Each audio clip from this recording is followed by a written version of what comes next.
اللہ کے محبوب علیہ السلام نے مردوں کو عورتوں کے ساتھ اور عورتوں کو مردوں کے ساتھ حسن سلوک کرنے کی تلقین ارشاد فرمائی، اور آقا کریم نے جو آخری وصیت اپنی امت کو کی، اس کے بعد حضور علیہ السلام کا وصال ہو گیا، اس کے بعد کوئی وصیت نہیں ہے حضور کی زبان سے جو نکلی ہو۔ فرمایا لوگوں میں تمہیں دو چیزوں کی وصیت کرتا ہوں، ایک الصلاۃ الصلاۃ، نماز نماز، یعنی نماز کو نہ چھوڑنا، اور دوسری وصیت یہ تھی کہ میں دو کمزوروں کے بارے میں تمہیں اللہ سے ڈراتا ہوں، ایک غلام اور دوسری تمہاری بیویاں، ان دو کمزوروں کے بارے تمہیں اللہ سے ڈراتا ہوں، ان پہ ظلم نہ کرنا، انہوں نے بھاگ تو جانا نہیں ہے، گھر سے نکل تو جانا نہیں ہے، تو ان پہ ظلم کرو گے تو یہ دکھی ہو جائیں گے۔ تو آقا کریم علیہ السلام نے فرمایا ان دو کمزوروں کے بارے میں تمہیں اللہ سے ڈراتا ہوں، بلکہ اس قدر حضور نے عورتوں کی نزاکت کا لحاظ رکھا۔ ایک سفر پہ تھے، ایک شخص اونٹوں کو ہانک رہا تھا، اس کا نام تھا انجشا، تو وہ جلدی جلدی اونٹوں کو نا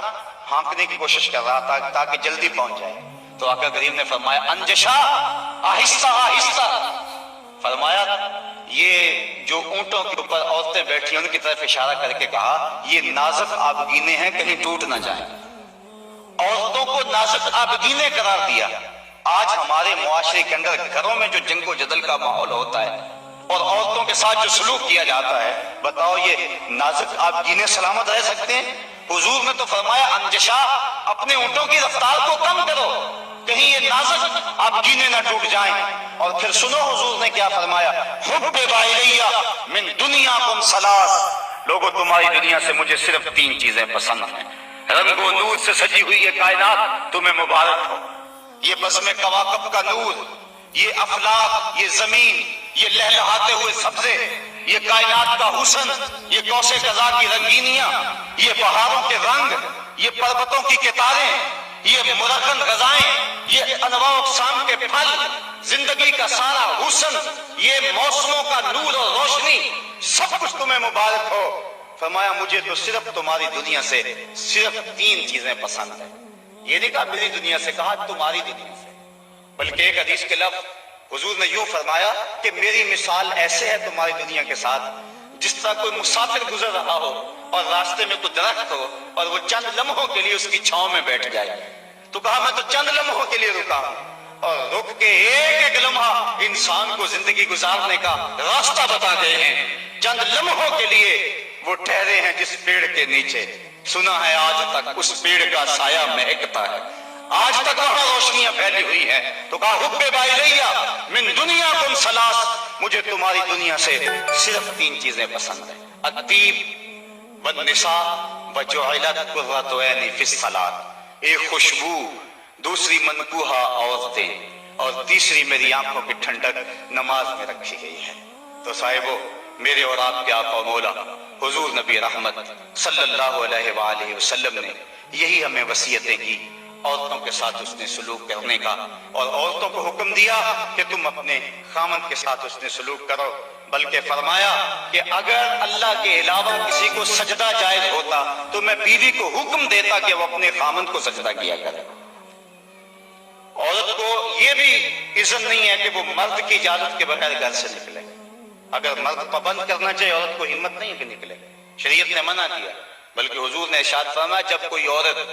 مرد کی رضا اور اذن کے بغیر گھر سے باہر نکلتی ہے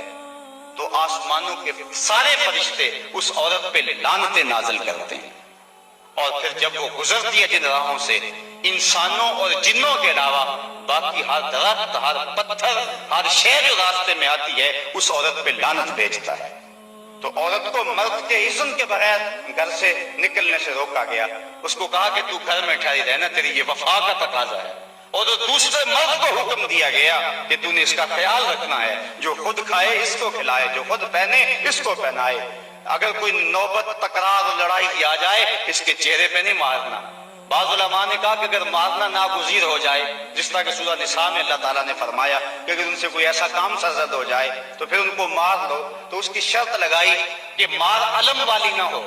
بلکہ اس سے ذہنی تکلیف پہنچانا مقصود ہو۔ اور بعض نے کہا کہ مسواک کی مقدار کے اندر روئی لے کر اس روئی کا ایک ڈنڈا بنایا جائے اور روئی اس عورت کو ماری جائے. اب بتاؤ روئی کے ڈنڈے مارنے سے عورت کو کوئی تکلیف ہوگی؟ یا سرہانہ پکڑ کے اس کو مارو گے تو کوئی تکلیف ہوگی؟ تو مقصد عورت کے اوپر مرد نے اپنے غصے کو نکالنا ہے، ورنہ یہ ایک ایسا نازک آبگینہ ہے کہ اگر تم ڈنڈوں سے مارنے لگو گے، ٹھڈوں سے مارو گے اور زبان سے گالیاں دے گے تو یہ مقدس رشتہ اور یہ نازک آبگینہ ٹوٹ جائے گا اور گھر کا ماحول خراب ہو جائے گا. وہی میاں بیوی کامیاب زندگی گزارتے ہیں اور انہی کی اولادیں درست ہوتی ہیں جو ان چیزوں کا لحاظ اور خیال رکھ کے محمد عربی کی سنت سیرت پہ عمل کرتے ہیں، اور جنہوں نے اپنے گھر کو جنگ کے نقشے میں بدلا ہوا ہوتا ہے. وقتی طور پہ وہ روب جھاڑ بھی لیں لیکن ان کی زندگی کے اندر حسن اور طمانیت نہیں ہوتا. تو آج میں نے اس نشست کے اندر یہ چند باتیں آپ کے سامنے رکھیں. اللہ تعالیٰ جل شانہ کی بارگاہ میں دعا ہے کہ مجھے اور آپ کو رسول کریم کے بتائے ہوئے راستوں پر چلنے کی توفیق عطا فرمائے، اور حضور نے جس طرح اپنی ازواج کے ساتھ حسن سلوک کیا ہے اس طرح ہمیں حضور کے نقوش پا کی برکتیں عطا فرمائے اور زندگی کا حسن ہمیں عطا فرما دے.